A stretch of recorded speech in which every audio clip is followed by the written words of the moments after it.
Hello students, welcome back to my channel learn with Seema ma'am. তোমরা যারা ক্যালকাটা ইউনিভার্সিটির আন্ডারে বিএ সেকেন্ড সেমিস্টারের স্টুডেন্টসরা রয়েছে এবং তোমাদের হিস্ট্রি অনার্স রয়েছে, আজকের ক্লাসটা তোমাদের সকলের জন্য অত্যন্ত গুরুত্বপূর্ণ।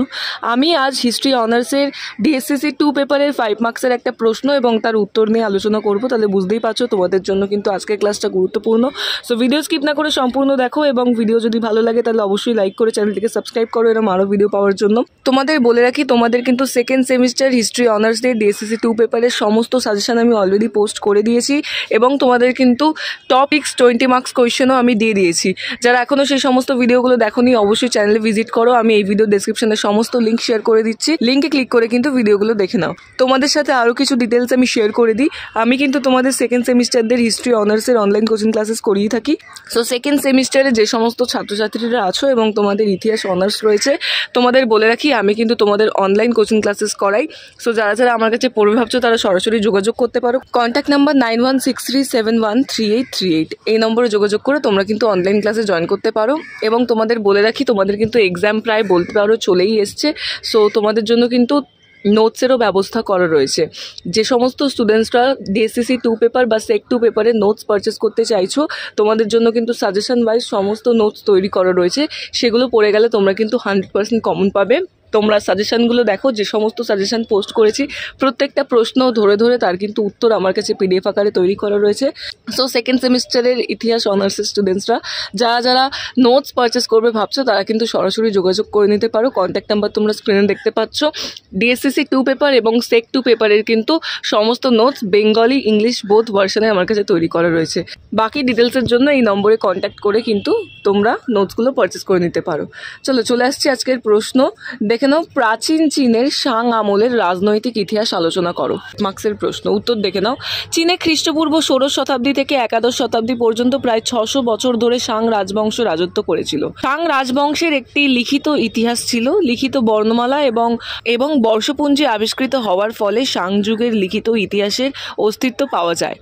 হুয়াংতি নামের একজন শক্তিশালী শাসক হুয়াংহো নদীর তীরে এক বড় রাষ্ট্র গড়ে তোলেন। এই হুয়াংহো নদী তীরেই শাং রাজারা যে সভ্যতা গড়ে তোলেন তা অগ্রগতির চরম শিখরে পৌঁছে যায়। বেশ কয়েকটি রাজবংশ নিয়ে চীনের সভ্যতা গড়ে উঠেছিল। এদের মধ্যে সবচেয়ে পুরাতন ছিল শাং বংশ। শাং বংশের আমলে চীনে যে সভ্যতা ও সংস্কৃতির বিকাশ ঘটে, কালপর্বে তা ব্রোঞ্জ যুগে অবস্থান করত। শাং রাজবংশের রাজারা প্রাকৃতিক কারণে সমগ্র চীনে সাম্রাজ্য বিস্তার করতে পারেননি।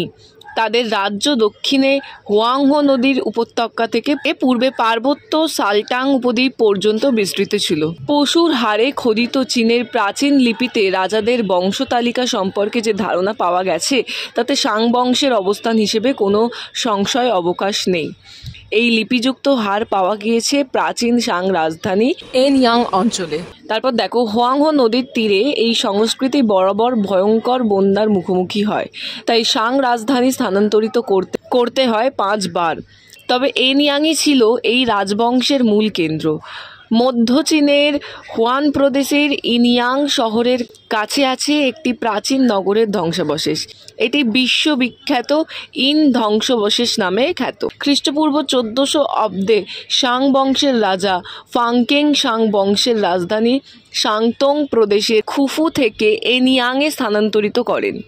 তারপর প্রায় 300 বছর এই এনইয়াং হয়ে ওঠে শাং বংশের রাজনৈতিক, সাংস্কৃতিক ও অর্থনৈতিক কেন্দ্রের ভিত্তিভূমি। চৌ রাজবংশের রাজা উত্তয়াং শাং বংশের সর্বশেষ রাজা জৌকে পরাস্ত করেন এবং তাতেই শাং রাজবংশের অবসান ঘটে।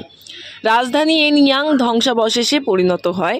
এই স্থানটি ইন ধ্বংসাবশেষ নামে পরিচিত লাভ করে। নেক্সট প্যারা, শাং বংশের ধ্বংসাবশেষ আবিষ্কার ও খনন ছিল 20 শতাব্দীতে চীনের সবচেয়ে গুরুত্বপূর্ণ প্রত্নতাত্ত্বিক আবিষ্কার। 1918 সালে এই ধ্বংসাবশেষটি খনন কার্য শুরু হওয়ার পর থেকে এখানে মাটির নিচ থেকে আবিষ্কৃত হয়েছে প্রচুর পুরাকৃতি নিদর্শন, যেমন কচ্ছপের খোল ও হাড়ের উপর প্রাচীন চীনা ভাষার লিপি, ব্রোঞ্জ পাত্র ও জিনিসপত্র।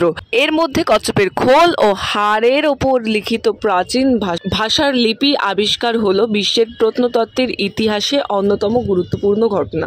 তোমাদের আমি আবারও রিপিট করছি, আমি কিন্তু ইতিহাস অনার্স পড়িয়ে থাকি। সেকেন্ড সেমিস্টারে যে সমস্ত স্টুডেন্টসরা আমার কাছে পড়বে ভাবছো তারা কিন্তু সরাসরি যোগাযোগ করে নিতে পারো। কন্ট্যাক্ট নাম্বার স্ক্রিনে দেখতে পাচ্ছ। তোমাদের ডিএসসিসি 2 এবং সেক 2 পেপার উভয়ই আমি পড়িয়ে থাকি, এবং তোমাদের যেহেতু এক্সাম একেবারে চলেই এসছে বলতে পারো, সো তোমাদের জন্য কিন্তু সমস্ত নোটস আমার কাছে তৈরি করা রয়েছে। ডিএসসিসি 2 পেপার এবং সেক 2 পেপারের সমস্ত সাজেশন ওয়াইজ নোটস কিন্তু আমার কাছে তৈরি করা রয়েছে পিডিএফ আকারে। বেঙ্গলি ইংলিশ বোথ ভার্সনের নোটস আর অ্যাভেলেবেল।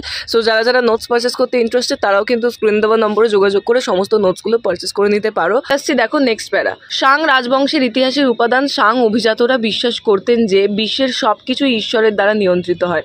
তারা ঐশ্বরিক বাণী কচ্ছপের খোলা এবং পশুর হাড়ের ওপর লিখে রাখতেন। কিছু প্রশ্নোত্তর, কিছু ঘটনা হাড় ও খোলার ওপর তারা লিখে রাখতো, যাদের ওরাকেল বোন ইনস্ক্রিপশন বলা হতো। ওরাকেল বোন ইনস্ক্রিপশন প্রথম হেনান প্রদেশের এনইয়াং অঞ্চলের উত্তর পশ্চিমে পাওয়া গেছে। 4 প্রকারের লিখিত উপাদানের সন্ধান পাওয়া যায়। ক, পিকটোগ্রাফস, আইডিওগ্রাফস, নেক্সট দেখো রয়েছে associative compounds, next phonetic compounds.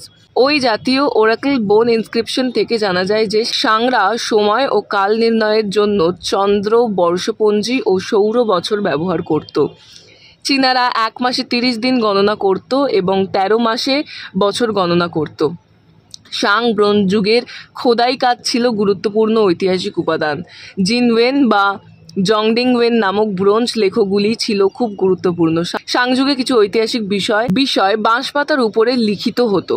Book of history এবং বুক অফ ওডস এই 2 গ্রন্থকে সংরক্ষিত করে রাখা হয়েছিল। বুক অফ হিস্ট্রি ছিল শাং রাজাদের রাজনৈতিক দলিল। ওই গ্রন্থে দর্শন, রাজনৈতিক মতাদর্শ, সাহিত্য সম্পর্কে আলোকপাত করা হয়েছিল। নেক্সট দেখো, বিভিন্ন ক্ষেত্রে শাং যুগের অগ্রগতি সমূহ ও শাসন এনইয়াং অঞ্চলে প্রত্নতাত্ত্বিক খননের মধ্যে দিয়ে শাং যুগের বস্তুগত সংস্কৃতির উন্মোচিত হয়। শাং যুগে ব্রোঞ্জ সংস্কৃতি উচ্চ শিখরে পৌঁছেছিল।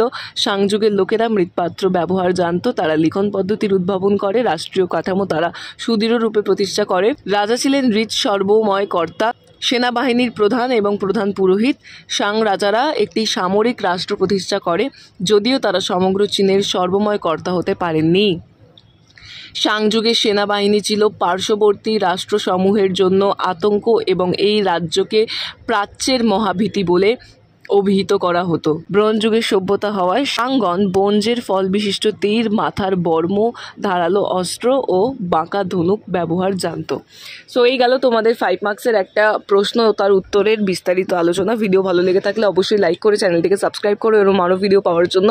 এবং তোমাদেরকে যেমনটা বললাম, হিস্ট্রি অনার্সের কিন্তু ডিএসসিসি 2 পেপার এবং সেক 2 পেপারের সমস্ত নোটস আমার কাছে তৈরি করা রয়েছে। যারা যারা নোটস পারচেস করবে ভাবছো, স্ক্রিন দেওয়া নম্বরে যোগাযোগ করে তোমরা কিন্তু নোটসগুলো পারচেস করে নিতে পারো। তোমরা কিন্তু এই নম্বরে যোগাযোগ করে বাকি ডিটেলসগুলো জেনে নিয়ে নোটসগুলো পারচেস করে নিতে পারো। আজকের ক্লাস এতটাই ছিল। দেখা হচ্ছে পরবর্তী ভিডিওতে। এরকম আরও ভিডিও পাওয়ার জন্য অবশ্যই চ্যানেলটিকে সাবস্ক্রাইব করো এবং বেল আইকনে হিট করে দিও, তাহলে তোমরা সবার আগে নোটিফিকেশনগুলো পেয়ে যাবে। Thank you so much.